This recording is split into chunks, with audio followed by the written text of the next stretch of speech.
રાજ્યમાં આદિજાતિ સમુદાયનો વિકાસ માત્ર કલ્યાણ યોજના સુધી મર્યાદિત નથી, પણ હવે તે વ્યાપક આર્થિક સશક્તિકરણના વિઝન સાથે સામુદાયિક વિકાસ તરફ આગળ વધી રહ્યો છે. મુખ્યમંત્રી ભૂપેન્દ્રભાઈ પટેલના માર્ગદર્શન હેઠળ રજૂ થયેલા વર્ષ 2026-27ના બજેટમાં આદિજાતિ વિકાસ માટે થયેલી ઐતિહાસિક ફાળવણી રાજ્ય સરકારના સ્પષ્ટ દિશા દ્રષ્ટિનું પ્રતિબિંબ છે.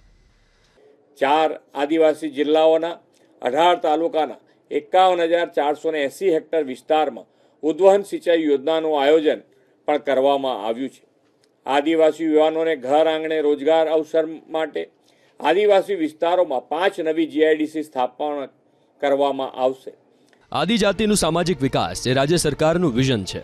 સાંસ્કૃતિક ધરોહર, સામાજિક ઉત્થાન થકી આદિજાતિના વિકાસ માટે બજેટમાં ખાસ જોગવાઈ કરાઈ છે. વર્ષ 2026-27ના બજેટમાં આદિજાતિ વિકાસ માટે વધારાની ફાળવણી એ દર્શાવે છે કે રાજ્ય ટાર્ગેટેડ ઇન્વેસ્ટમેન્ટ મોડલ અપનાવી રહ્યું છે. આદિવાસી સમુદાય સમયાંતરે રોજગારી માટે સ્થળાંતર કરતો હોય છે. સમુદાયના વિકાસ સાથે સામાજિક તાણાવાણા જોડી રાખવા માટે સરકારે સ્થાનિક કક્ષાએ બજેટમાં મોટું પ્રોત્સાહન આપ્યું છે. આદિજાતિ વિકાસ વિભાગ માટે કુલ 5,425 કરોડ રૂપિયાનું ઐતિહાસિક બજેટ.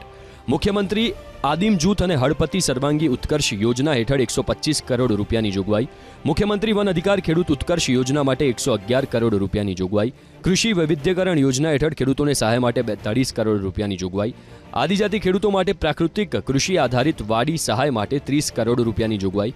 રવિ ઋતુ માટે કૃષિ વૈવિધ્યકરણ યોજના માટે 25 કરોડ રૂપિયાની જોગવાઈ. અનુસૂચિત જનજાતિના પરિવારો માટે આજીવિકા ઉપાર્જન કરવા 40 કરોડ રૂપિયાની જોગવાઈ. સંકલિત ડેરી વિકાસ કાર્યક્રમ હેઠળ 65 કરોડ રૂપિયાની જોગવાઈ. સમુદાયનો જંગલ જમીન પશુ પ્રાણીઓ સાથે સંબંધ જળવાઈ રહે તે ખૂબ મહત્વનું છે.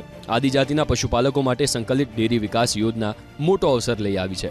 સુરત જિલ્લાના માંડવી, માંગરોળ, મહુવા, ઉમરપાડા તાલુકાના પશુપાલકોએ સંકલિત ડેરી વિકાસ કાર્યક્રમથી પગભર થયા છે. માંડવી તાલુકાના ટીટોઈ ગામના પશુપાલક માલવિકા ચૌધરી અને કૃણાલભાઈ ગામિત સંકલિત ડેરીના લાભાર્થી છે. કૃણાલભાઈ અને માલવિકાબેન માટે સંકલિત ડેરી વિકાસ યોજના સમુદાયના વિકાસનું માધ્યમ બની છે. ગયા વર્ષે અમે સરકારની સંકલિત ડેરી વિકાસ યોજનામાં અમારું નામ પસંદ થયું હતું. તેમાંથી અમે ભેંસની ખરીદી કરી હતી. ફક્ત 3,000ના લોકફળા આપતા 70,500ની સહાય મળી હતી.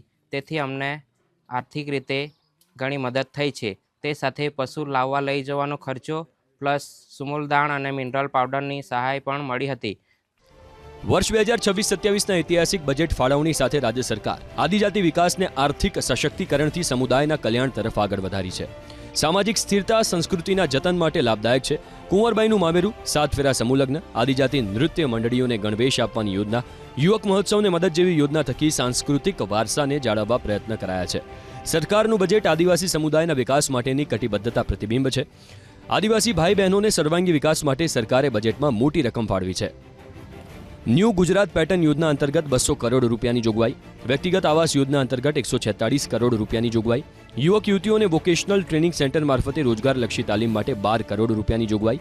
આદિજાતિ વિસ્તારોમાં આદિજાતિ તબીબોને hospital, general nursing home, dispensary શરૂ કરવા માટે કુલ 22 કરોડ રૂપિયાની સ્વાસ્થ્ય સહાય યોજના. આદિજાતિ વિસ્તારોના ગામોમાં મોબાઈલ કનેક્ટિવિટી સુદૃઢ કરવા નવા મોબાઈલ ટાવર ઊભા કરવા 25 કરોડ રૂપિયાની જોગવાઈ. આજે મોબાઈલ કનેક્ટિવિટી માત્ર સંચાર સેવા નહીં, વિકાસ અને સાંસ્કૃતિક પરિચયનો સુપર હાઈવે બની છે. ડિજિટલ ઇન્ડિયાના અભિયાન હેઠળ આદિજાતિ વિસ્તારમાં ભારત નેટથી ઇન્ટરનેટની સુવિધા અપાઈ રહી છે. અંતરિયાળ વિસ્તારમાં મોબાઈલ ટાવર ઇન્સ્ટોલેશન માટેની યોજના થકી લાખો સુધી ઓનલાઈન સુવિધા પહોંચી છે. ઇન્ટરનેટના માધ્યમથી આજે લાખો આદિવાસીઓની ભવ્ય સંસ્કૃતિ લોકો સુધી પહોંચી રહી છે. દક્ષિણ ગુજરાત હોય કે મધ્ય ગુજરાત કે ઉત્તર ગુજરાત, રાજ્યની પૂર્વ પટ્ટીમાં વસતા કરોડો આદિવાસી ભાઈ બહેનોના સાંસ્કૃતિક વારસાને દર્શાવતા વિવિધ મેળાઓ, નૃત્યો, ઉત્સવો, પરંપરા, રિવાજો પણ આજે વૈશ્વિક સ્તરે પહોંચ્યા છે. ઓનલાઈન સર્વિસીસ થકી સમુદાયનું જીવન ધોરણ પણ બદલાઈ રહ્યું છે. સરકારે જે 50 વિસ્તારોની અંદર પણ જે મોબાઈલ ટાવરો ઊભા કર્યા છે, એના દ્વારા વિદ્યાર્થીઓને શિક્ષણની સુવિધા, જરૂરિયાત 108ની સુવિધા હોય કે આરોગ્યની સુવિધા લગતી હોય કે કંઈ પણ પ્રશ્ન હોય, આદિવાસી વિસ્તારની અંદર સરળતાથી એના લાભ મળી શકે છે. અને આ સરકારે જે ગરીબ અને પછાત વિસ્તારોની અંદર પણ જે સુવિધાઓ આપી છે, સરકારનો આ તબક્કે અમે ખૂબ ખૂબ આભાર માનીએ છીએ. 2026-27નું બજેટ આદિવાસી સમુદાયના વિકાસની દિશામાં એક મજબૂત અને ઐતિહાસિક પગલું સાબિત થશે. રાજ્યની ભૂપેન્દ્રભાઈ પટેલની સરકાર આદિજાતિ ભાઈ બહેનોને માત્ર લાભાર્થી જ નહીં, વિકાસ અને વિરાસતમાં સક્રિય ભાગીદાર બનાવવા નિશ્ચયી છે.